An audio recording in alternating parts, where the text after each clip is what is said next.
Y desde este Chile lejano queremos partir agradeciendo a la gestión de la doctora Fuentes Medel por hacer posible esta conversación porque nos vamos a trasladar a Boston, querida Fernanda. Tal cual, vamos a hablar, ya los habíamos adelantado, con una eminencia, con Guillermo Trotti, que es uno de los principales referentes en arquitectura espacial. ¿Qué es esto? Él nos explicará, porque su trabajo ha llegado incluso a la Estación Espacial Internacional, mi querida Natalia, y hay algunos hitos, porque a ver, hay que decir que Guillermo tiene una trayectoria tremenda, pero tuvimos que ajustar la pauta para poder alcanzar a hablar de algunas cositas que nos trae para contar, sobre todo del BioSuite, ¿no? De este traje que promete transformar el tema del ser humano en el espacio.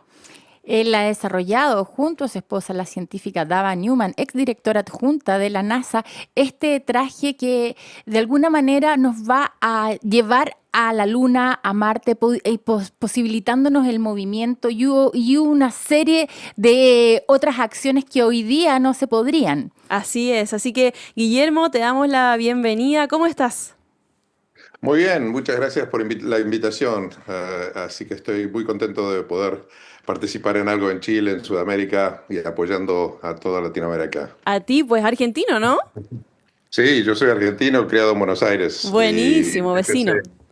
empecé arquitectura ahí y después me vine para Estados Unidos, a Houston, así me metí en el tema espacial. Sí, te queríamos preguntar para partir un poquito de eso, porque cuando uno piensa en un arquitecto, imagina algo más tradicional, ¿no? Edificios, parques, museos, pero tú diseñas para lugares donde la gravedad es distinta, donde el aire no existe, donde la supervivencia es el único objetivo.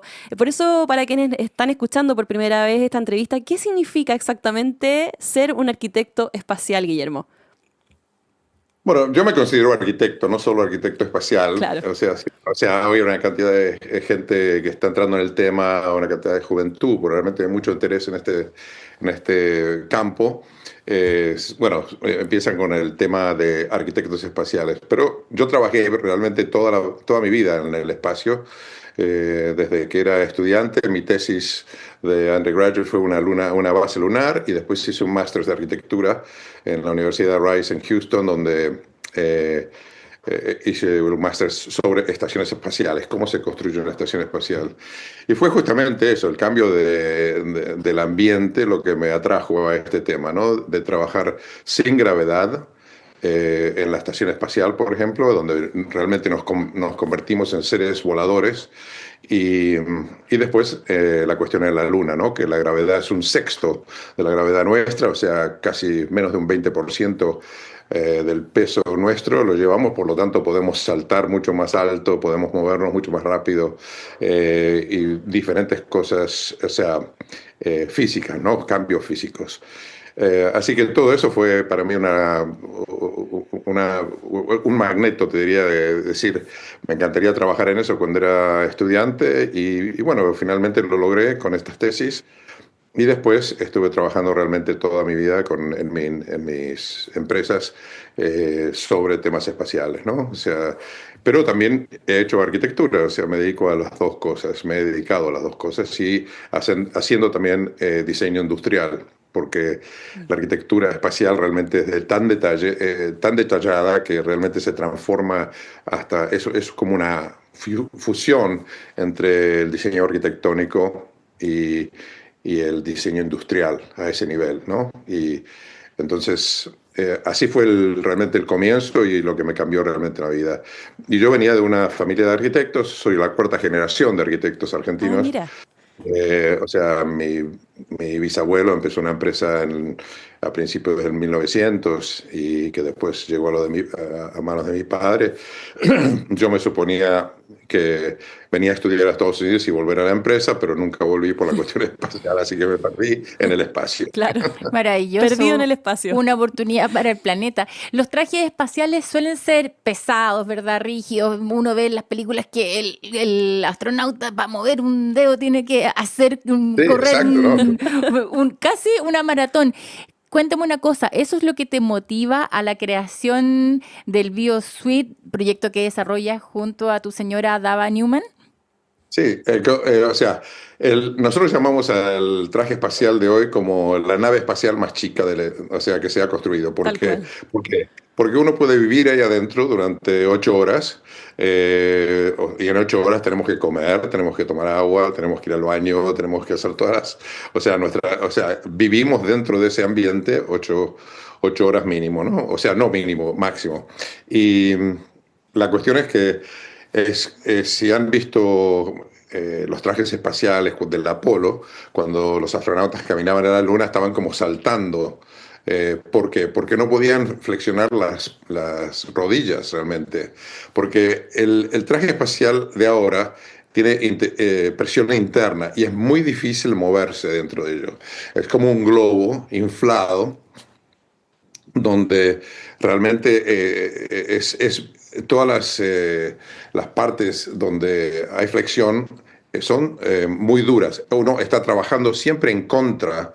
Por ejemplo, si hago el movimiento de llevar mi mano hacia mi cara, por ejemplo, como cuando comemos, hay que realmente empujar el traje para llegar a poder tocar tu cara. Mucho O sea, esfuerzo. es todo un esfuerzo Mm. que hay dentro de ese traje. Entonces, nosotros, y más que nada Deva, ya la llamamos Deva, es, estaba pensando en diferentes maneras de agilizar y de alivianar el traje. Nosotros estamos dando la vuelta al mundo en ese momento en nuestro velero. Nos tomamos un año y medio para dar la vuelta al mundo navegando, mirando al mundo de cerca, al mar de cerca, y ahí también empezó nuestro interés en toda la parte ambiental a un nivel mucho más fuerte que lo que teníamos antes, y empezamos la organización Earth DNA. Y eso es con lo que estamos trabajando con Yuli. Yuli Fuentes realmente trabajamos en conjunto con el Footwear Collective y todo lo que estamos haciendo desde el punto de vista ambiental. Me Contarle a gustaría, la gente que sí, Yuli Volviendo al traje, Fuentes, sí, sí. contarle a la gente que Yuli Fuentes Medel es una doctora chilena en Boston que lleva 25 años, que está a la cabeza del Footwear Collective, que es una suerte de protocolo mundial de la creación de zapatillas que son altamente contaminantes porque tienen 130 y algo elementos distintos que son difíciles, ¿verdad?, de reciclar. Perdón, volvamos al BioSuite, por favor, y queremos no, saber exactamente. justamente cuál es o sea, cuando tú Sí. dices 8 horas, es decir, ese traje me nutre, me climatiza, me estabiliza. Cuéntanos, por favor, las características Bueno, de este traje. el traje espacial se necesita porque en el espacio es el vacío. O sea, dentro de este vacío, o sea, ¿qué es? El vacío es la nada. No hay aire, no hay presión. Nosotros vivimos bajo la presión atmosférica de la Tierra, donde nos mantiene, o sea, la presión interna del cuerpo y la presión externa se estabilizan. En el espacio, o sea, si no tuviéramos el traje, explotaríamos. Nuestra sangre se evaporaría directamente, ¿no? Como se dice, hay cosas que se dicen el seco a vacío. Eso es lo que ocurriría en el espacio. Y entonces, por eso necesitamos crear esa atmósfera adentro de los trajes presentes, ¿no? O sea, estamos inyectando aire dentro de ese traje para poder respirar y para Perfecto. poder tener la presión en nuestro cuerpo para que no explotemos. Entonces, la cuestión Sí, es, nosotros transformamos eso, esa presión, y este fue el invento realmente, o sea, la visión de Deva, es por qué no creamos esa presión atmosférica directamente en la piel, mecánicamente, con una tela, con un tejido, con una piel artificial, una piel que no se estire y que entonces cuando estamos en el espacio, esta piel nos mantiene a presión y por lo tanto no explotaríamos.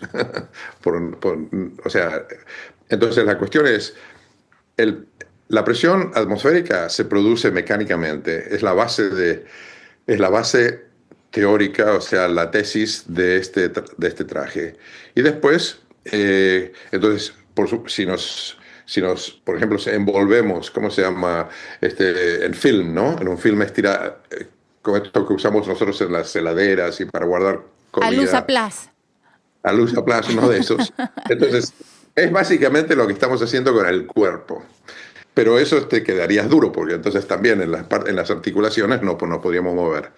La segunda realmente aplicación al traje, al biosuit, es las líneas. O sea, el traje tiene una cantidad de líneas que son líneas realmente naturales nuestras del cuerpo. Son espirales que nosotros tenemos en el cuerpo, donde cambian de tamaño, pero no cambian de extensión. O sea, imagínense un círculo donde lo podemos cambiar de forma, pero siempre la medida es la misma. Perfecto. Entonces, no es que se tiene que estirar. Entonces, esas espirales, todas estas líneas que tenemos, lo que se llaman las lines of not extension, las líneas sin extensión en nuestro cuerpo, es donde realmente podemos entonces apretar al cuerpo, comprimir al cuerpo sin tener problemas de movimiento. Y entonces esta combinación es lo que estamos trabajando, de crear una tela, crear un sistema donde nos mantiene bajo presión y nos ayuda a ser ágiles. ¿Por qué Oye, ágiles? Guillermo. Porque sí. Perdona. Es que yo quería incorporar al imaginario de la gente que nos está escuchando un poco que se puedan ver en su cabeza, se puedan imaginar cómo es el traje, porque en realidad parece un traje sacado de una película de ciencia ficción o como de un superhéroe, ¿no? De hecho, estuvo este traje en una colección, en un museo de justamente una muestra de trajes de superhéroes y tú has colaborado también con Hollywood y queremos saber cuándo este traje podría ser utilizado en la vida real, en una exploración hacia otros planetas, hacia el espacio. Bueno, la idea es poder usarlos en la Luna dentro de los próximos 10 años. Una Perfecto. cosa así. Ya, o sea, en este momento estamos tratando de llegar a la Luna, se están haciendo los primeros landers, ¿no? Los primeros vehículos que pueden aterrizar en la Luna, alunizar. Entonces, la idea es llegar para el año 30 con los primeros astronautas y después establecer ahí una base. Y por eso se necesita un traje como este. Se necesitan trajes ágiles para ir a Marte, para poder caminar y para ir en la Luna donde podemos caminar ágilmente, ¿no? Entonces, que no nos impidan trabajar. Convengamos entonces, 2030 estaríamos pisando la luna, Guillermo. Espero que sí. Esa es la idea. Junto a mi compañera Fernanda Chor estamos emocionadísimas conversando con Guillermo Trotti, arquitecto espacial, con quien hemos venido teniendo una conversación de futuro y de presente más bien, porque cuando nos dice que el 2030 vamos a estar habitando la Luna, lo primero que uno piensa es, bueno, ¿cuál va a ser mi DFL2 allá arriba? No, y además no queda nada, 4 años, estamos en 2026. Hablábamos con Guillermo que ya vamos a estar allá, pero ¿cómo se imagina la primera ciudad lunar? ¿Va a ser inflable? ¿Va a ser de piedra lunar? ¿Va a tener algún otro elemento que quizás ni siquiera nos imaginamos? ¿Cómo sería ¿De dónde para vamos a sacar la energía? Ahí vamos Claro. a necesitar a Tesla, revivir a Tesla para que nos electrifique, ¿verdad? ¿Cómo sería ahí para un arquitecto pensar la vida El cotidiana? científico, digo. Sí. No, o sea, eso es lo que estamos trabajando ahora. O sea, yo soy un profesor en la Universidad de Arizona State University, donde tenemos realmente un grado que se llama Master's Degree in Space Architecture, ¿no? Es un Master's de Arquitectura Espacial. Y esto es específicamente lo que estamos estudiando en estos días. Yo originalmente trabajaba muchísimo en la estación espacial, o sea, la estación espacial que está volando ahora hace 20 años o 25 años. Y ahora estamos enfocando cómo es la cuestión habitacional, cuál es la arquitectura lunar, o sea, cómo llegamos y establecemos las primeras bases. Esto es más o menos como ir a la Antártida. O sea, Chile tiene bases antárticas, así que imagínense ir no solo a la Antártida, pero a una Antártida que tiene esas temperaturas, digamos, pero sin atmósfera, o sea, sin aire. Entonces, y con el sol y demás, es muy diferente. Los días allá son de 14 días de sol, 14 días de noche, días terrestres, y temperaturas como de 200 grados positivos y 200 grados negativos. Cuando están al sol son 200 y cuando estás en la sombra menos 200. O sea, un lugar realmente extremo. Claro, Entonces, impensable, dificilísimo poder vivir allá. Exacto. Entonces la idea es llegar con módulos que son totalmente herméticos, que aterricen o que alunicen y que estén listos para ser viviendas. Eso es como imagínense también como un submarino, ¿no? En el mar. Mm. Llevas todo contigo en un vehículo, pero no tan grande como un submarino. Los primeros vehículos, los primeros módulos eran pequeños, pero pensamos que la primera tripulación va a ser de alrededor de 5 o 6 personas, donde te llevamos todo. Llevamos el agua, llevamos para comer, llevamos, o sea, todo lo que necesitemos ahí y herramientas para trabajar. Y los trajes, como un biosuit o otros trajes para poder salir del vehículo y poder trabajar en la superficie de la Luna. En ese momento la idea es llegar al polo sur de la Luna, porque parece que hay hielo abajo, dentro de los cráteres del polo sur, porque están siempre en la oscuridad y no se ha evaporado. Entonces la idea es ir a minar el agua, minar el hielo para sacar agua, no solo para tomar, sino para combustible, porque el agua la podemos separar en hidrógeno, eh, oxígeno, y entonces crear combustible para los cohetes, para poder subir y bajar a la Luna. Entonces esa es la idea de por qué llegar ahí, y además hay mucho interés comercial de ir a la Luna e investigar cosas que podríamos llegar a hacer ahí que no podemos llegar a hacer acá. Perfecto. Entonces, por el cambio de gravedad, más que nada. Pero entonces la primera idea es llevar un módulo que sería rígido, metálico, como fue, digamos, el Apolo, pero para crear más volumen, si queremos quedarnos ahí, en vez de ir por un par de días, como fue Apolo, pero nos quedarnos ahí por meses, o sea, quizá un mes, 2, 3 meses inicialmente, pero eventualmente vivir permanentemente, donde la tripulación va y viene, un poco como la Antártida, durante 6 meses, 3 meses, como es la estación espacial. Entonces, para ampliar ese módulo rígido, la idea es usar inflables, estructuras de tela, o sea, inflar un módulo donde nos da, o sea, acoplado a la parte rígida, donde nos da mucho más volumen para poder trabajar y para poder vivir lógicamente, un poco más lógicamente, en, eh, en la superficie de la Luna. No estábamos tan lejos entonces, cuando te preguntábamos si a lo mejor iban a ser módulos inflables, Guillermo Trotti. Queríamos preguntarte también, porque muchos ven la arquitectura espacial como, claro, como algo de ciencia ficción, pero ya hemos dicho que estamos bien cerca de llegar a establecer ahí un lugar de manejo, ¿cierto? De estudio, de ciencia. Y los materiales también son aplicables, los materiales que utilizan ustedes ahí en la Tierra. ¿Qué lección o qué enseñanza, desafío de la NASA es el más urgente, quizá, el más urgente para aplicar hoy en la arquitectura sustentable en la Tierra? Como en el espacio tenemos que ser sustentables, tenemos que reciclar casi todo. La idea de estar allá en la Luna es que reciclamos 100% del agua, por ejemplo. En la estación espacial hoy en día estamos reciclando el 98% del agua, de todos los fluidos, o sea, de todos los fluidos que te puedes imaginar, los tomamos de nuevo al día siguiente. Entonces, todo esto podría llegar a usarse, o sea, ahora con la falta de agua, digamos, de agua dulce en el mundo, porque tenemos mucha agua salada, pero hay poca agua dulce. Sabemos que los glaciares se están derritiendo, estamos extrayendo muchísima agua del subsuelo. Entonces, por ejemplo, nosotros podemos realmente reciclar hoy mismo casi el 100% del agua.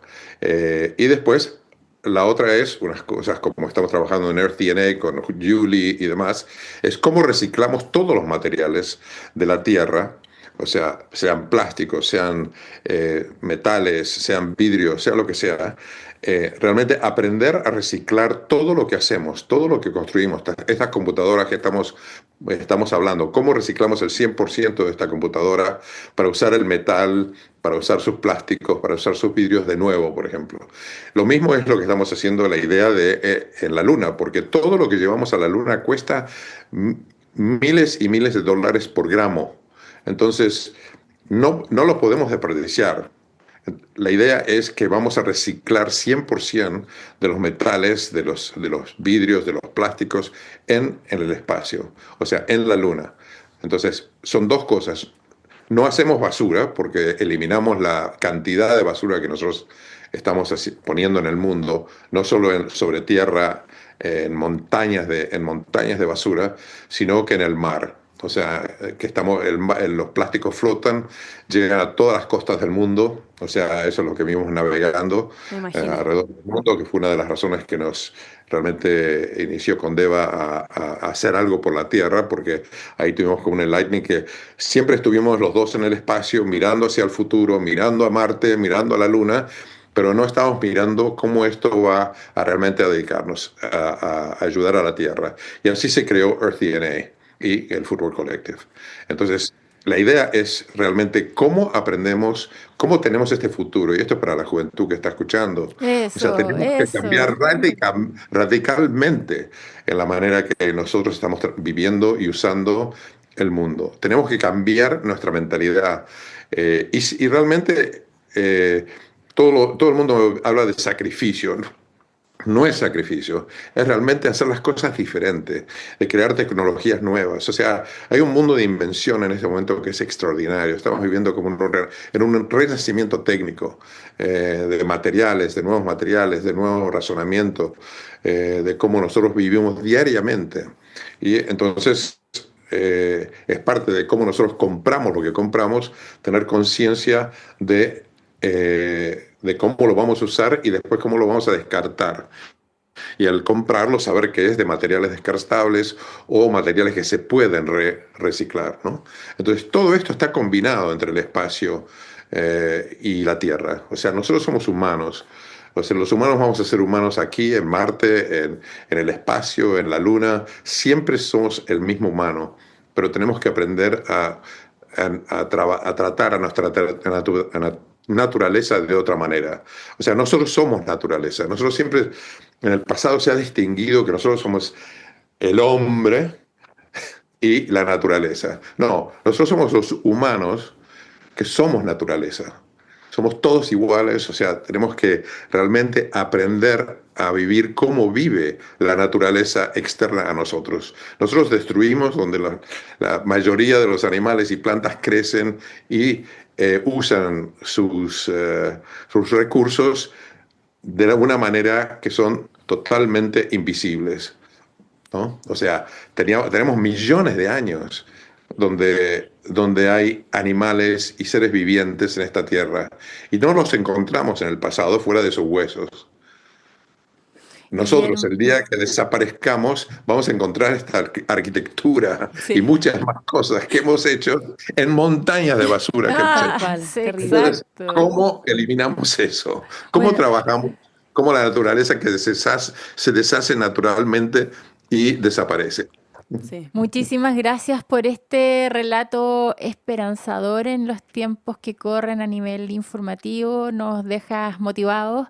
Las personas que han estado escuchando, quizás un joven por ahí que piensa en el espacio, le acabas de abrir, ¿verdad?, a la posibilidad de que sí, alguien de este lugar del planeta, ¿verdad?, pues logra saltar a justamente Luna, Marte. Te lo agradecemos muchísimo, agradecemos tu tiempo y nada, nos vemos en la Luna. Nos vemos en la luna y yo quería agregar Espero que que sí. tal cual, y qué mejor que Guillermo que está trabajando con miras hacia el futuro, hacia la ciencia de Hacia el frontera, presente, amiga. ¿cierto? Claro, y a la ciencia de frontera y a los otros planetas pueda también venir a decirnos esto, que chuta, de repente el desafío más urgente es mirar el planeta que tenemos hoy, cuidarlo y no desperdiciarlo. Así que 1.000.000 de gracias también, Guillermo, me sumo a las palabras de Natalia. Muchas gracias, un honor tenerte acá. Y vamos a despedirte con una canción que también nos invita a navegar por otros paisajes, en este caso por los océanos. Esto es Sailing on the Seven Seas de OMD. Chao, que estés bien, Guillermo. Buenísimo. Un abrazo. Gracias.